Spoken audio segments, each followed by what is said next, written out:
Welcome to the Dubai Startup Ecosystem Chats, brought to you by Dubai Chamber of Digital Economy. I'm your host, Erica Welch, and I have the distinct pleasure today to be sitting across from Amira Sajwani. Amira, welcome. Thank you for having me. Thank you so much for joining us. We have people tuning in from all over the world, and many of them may not know a little bit about you. While many people here in Dubai, I don't think you really need an introduction. But for those people, I wanted to go through your resume a little bit. You are probably best known these days as a shark on Shark Tank Dubai, a TV personality, and a pretty tough judge, I hear, from season 2 as well.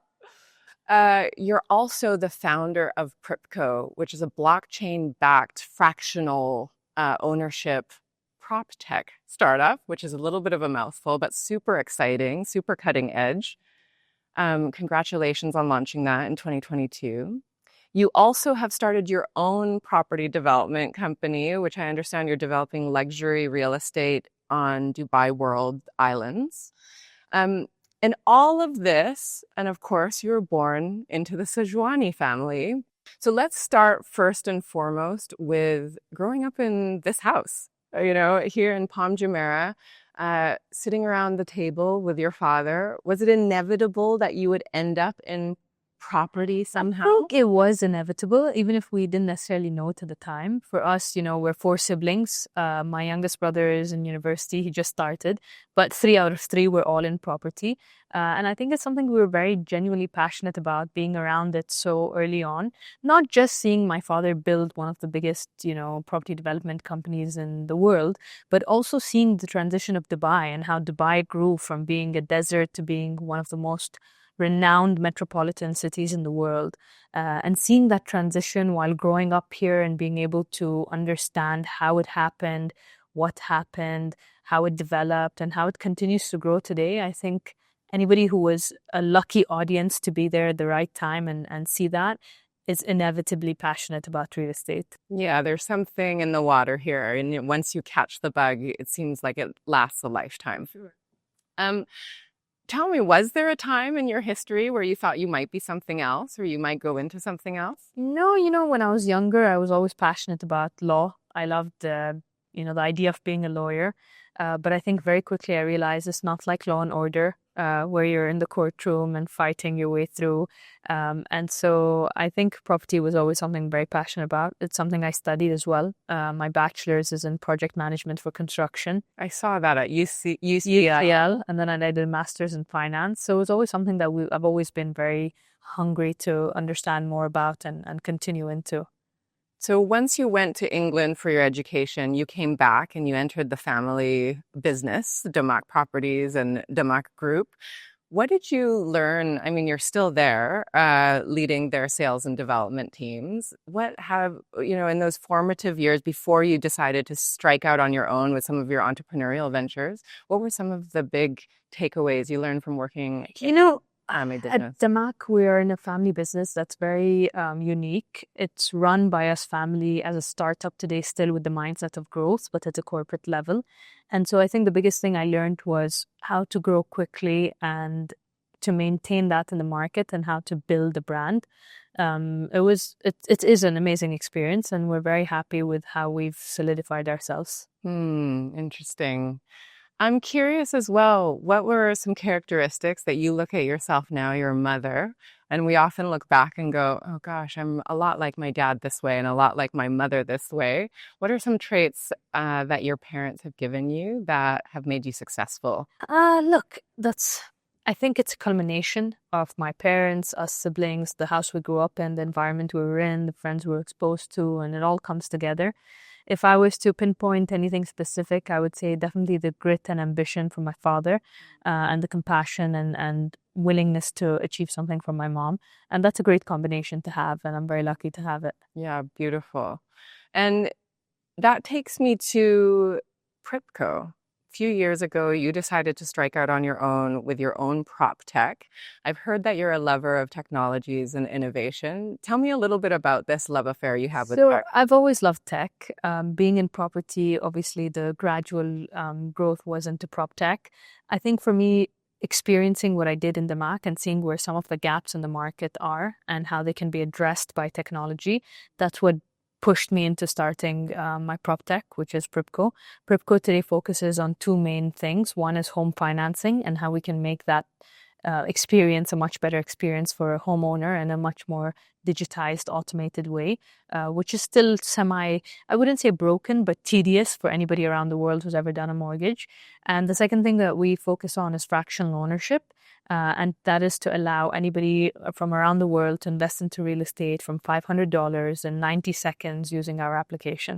And what's the problem you're solving for there? Is it just people that are curious about That's the a great market? question. I think the problem that we're solving for there is the high barrier of entry into real estate anywhere in the world.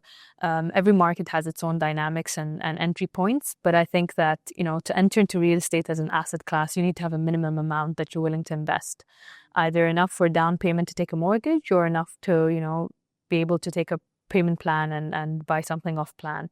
And so the problem we're trying to solve for is to open up that market to everyone. Nobody should be, let's say, excluded from the opportunity that is Dubai real estate today. It is doing phenomenally well. It is an opportunity of a lifetime. And it's something that people want to be part of the journey. And you don't need to have as much as you think in order to start. You can have $500 and you can stack it up and you can continue to invest. And we've made this process extremely easy, extremely transparent, and very quick for anybody who wants to get into that. I'm curious, when you were trying to roll this out and when you came up with the business plan, was there a lot of support from the Dubai government? For sure. The government could not have been more supportive.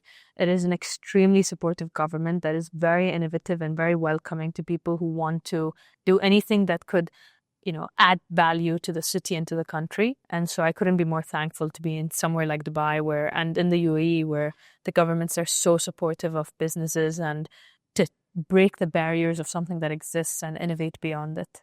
So how did this come about? Did you just call them up and say, I have an idea? Because this is a mammoth task you're undertaking, trying to digitize that whole process of sort of property ownership and even in fractional. Something like that. I think the Dubai government is extremely welcoming, extremely open. And if you're anybody in any sector that has a great idea and, you think that with the support of the government, you can contribute to the growth of the city, they're extremely welcoming in seeing how they can support on that front. And we've been very lucky.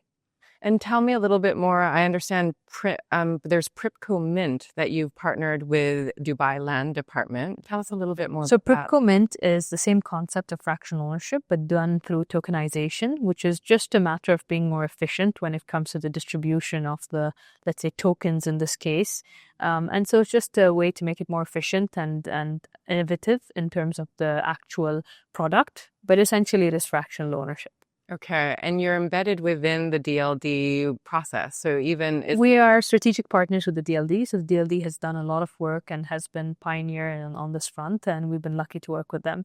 Amazing. And are you noticing that they're really shifting as well in the Dubai government in the property and proptech real estate space, that you're seeing a lot more of these innovations? I think definitely with the launch of the proptech hub recently, and there's definitely a push towards, growing the sector, and the government is always supportive of anything that contributes to the growth.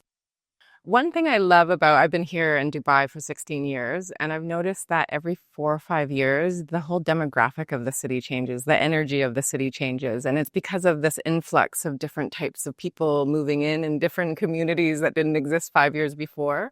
What have you seen in the last few years? What are you seeing in terms of Dubai in the last 10 years? That's a tough question. I think maybe people who migrate here, expats such as yourself, maybe notice it more. I think for us, we're just more used to being, we're welcoming and everybody comes, and we're more than happy to welcome everybody into the city and to grow the footprint. And so to be honest, I haven't noticed it as much as maybe I should have. But I think, again, we're very blessed to be in a position where we're able to attract so much talent and so many different people from around the world who decide to call Dubai a home. Mm-hmm. And obviously with PRYPCO and also with DAMAC and even maybe Amali, a big part of that is recruiting top talent.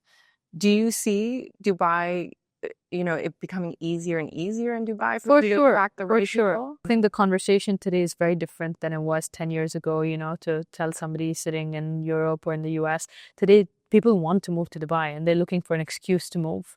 It's not a matter of needing to convince people to move. It's more a matter of they're seeking the opportunity to move because Dubai has really become, and the UAE has really become a place that people are attracted to.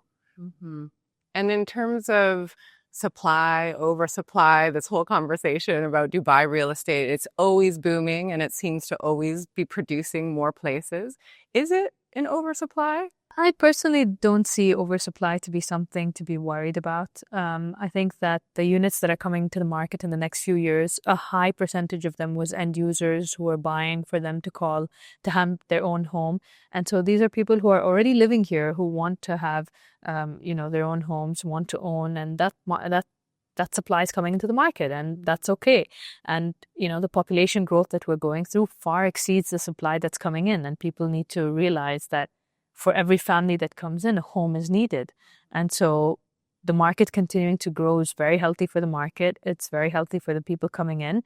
And we don't see that to be an issue.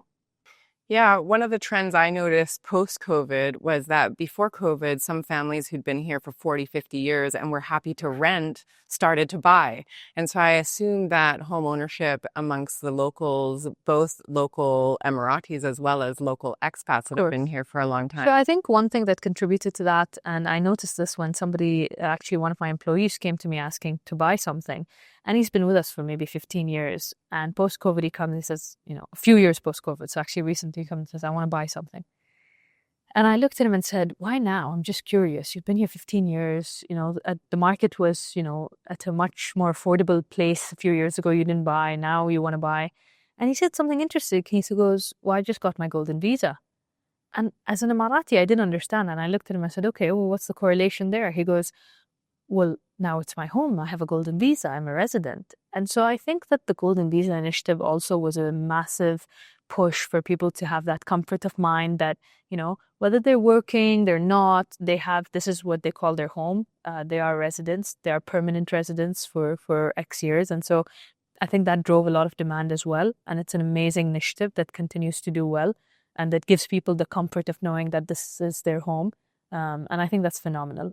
I also want to talk to you about Shark Tank.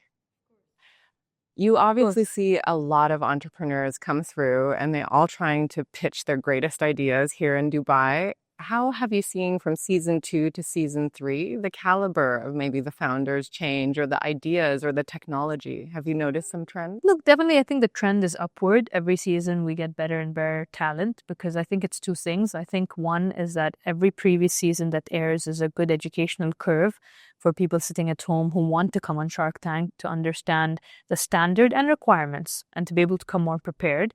And I think also the second thing is that having something like Shark Tank in the market, maybe a first season or a second season, people who have the potential to get a deal might be a bit hesitant to, should I go? Should I not go? I don't know what it is. But the more episodes that air, the more people get confidence that, okay, they're able to come and put their foot forward and pitch their idea. And so definitely it's growing. The US has 17 seasons, and when you look at the seasons and watch the episodes, you can tell the difference immediately from the caliber season to season. And I think that's a gradual thing that's just going to happen regardless. And is there a trait or a personality of the typical Dubai founder that you could speak to? I don't think there's a trait or personality of a typical Dubai founder, but I do feel like there are common traits in successful founders, or at least founders that I tend to bet on when it comes to investment. And I think some of those traits are a founder has to be ambitious, has to be extremely hungry. I personally usually bet on a founder first and an idea second, because if a founder is strong enough, they're going to pivot even if their idea doesn't work. And so I think it's very important for founders to realize that an investor usually bets on them and then the idea, and to come with that confidence of knowing that, they're there to represent themselves. What do you have to say with regards to, around the world, we're asking for more female founders to come forward, for more female entrepreneurs? Yeah, I think that's happening. I think, in fact, the UAE has been great at pushing that forward and having inclusion. I think gradually as time passes, more female founders are getting involved and launching their own businesses. The best example is, in the AI space right now with Mira. And so it's been amazing. I think it'll continue to grow. And I think female founders should definitely always encourage fellow female founders to take that plunge. And I think one of the reasons that female founders might be lower as a percentage is I think a lot of women, including myself, women have a higher tendency than men to doubt themselves. And so I think it's all about having the confidence in yourself, believe in your story, believe in your idea, and just think, what would he do if, what would your husband do or what would your brother do if he had the idea? Would he overthink it as much? And just go for it. Is that a confidence you gain from working in such a male-dominated field for much of I grew up with 3 brothers and a very strong father, so I was blessed to actually learn that very early on. And I'm, of course, in a male-dominated industry as well. So thankfully, I've never faced that. But I do understand where it comes from. I can see how that could be an issue. And I have 2 young daughters. And so it's something that I'm definitely very focused on to make them believe in themselves and know that they are enough. And whatever direction they take is okay because everybody has a different path. There was a study done probably like 15 years ago now where they took men and women and looked at, would they apply for a certain job? And women would only apply if every single one of the minimum requirements were fulfilled. And the men would apply even if they didn't fulfill a single one of the minimum requirements. So that's just a little message to all the female entrepreneurs out there to just raise your hands. If he can do it, you can do it as well. What advice do you have for those that say, Amira, you're doing it all, and I want to do it all. Can I do it all at the same time? That's a question I get a lot.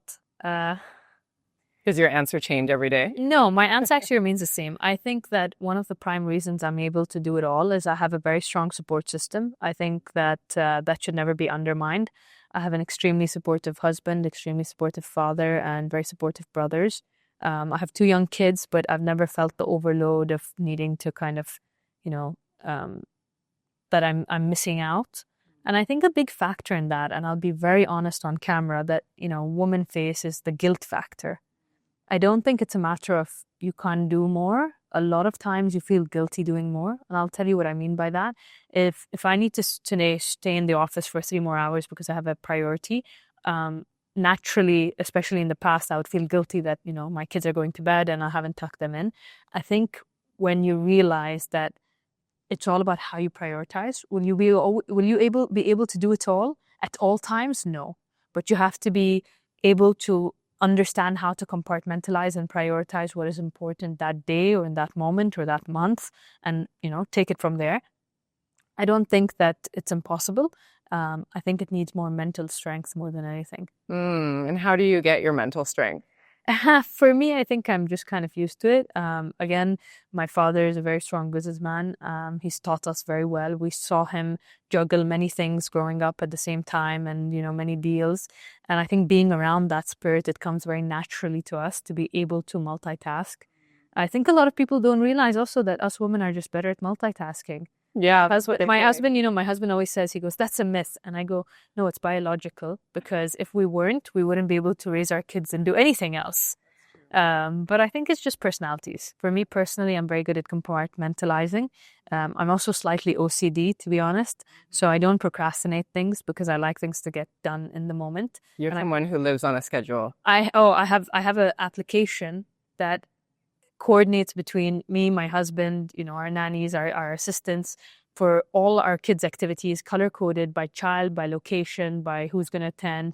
And so I think that being extremely organized is one of the things that allows for you to handle more. I love it. Preparation is everything. Yeah. Amira, last but not least, for those people that are watching this going, gosh, Dubai is like my dream place to start my own company, what advice do you have for them? The advice I'd have for them is to book a ticket.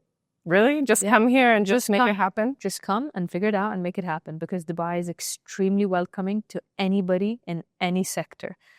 You're here, you have an idea, you don't have an idea, you want to figure it out. It's very different being here, because I think that Dubai offers today an energy that is unmatched. When you're in the city, you feel that energy of people doing things, people excelling, the ambition, the hunger, the drive, you go to the gym at 5 a.m. and it's full, and you go at 10 p.m. and it's full. And that's just an example of Dubai. That's a great example. And so I think if somebody's sitting around the world and they want to be part of the story, and if they can afford to, just book a ticket, come here and figure it out, because you will figure it out. The opportunities here have become endless. Amira, thank you so much for your time. If you enjoyed this content, continue listening or watching to future episodes where we speak to many of Dubai's startup founders, investors, and digital economy and startup ecosystem enablers. Also, the Dubai Chamber of Digital Economy has published an annual startup guide to help answer any questions you may have on how to register and start a company in Dubai. Download the guide now at the Dubai Chamber of Digital Economy website.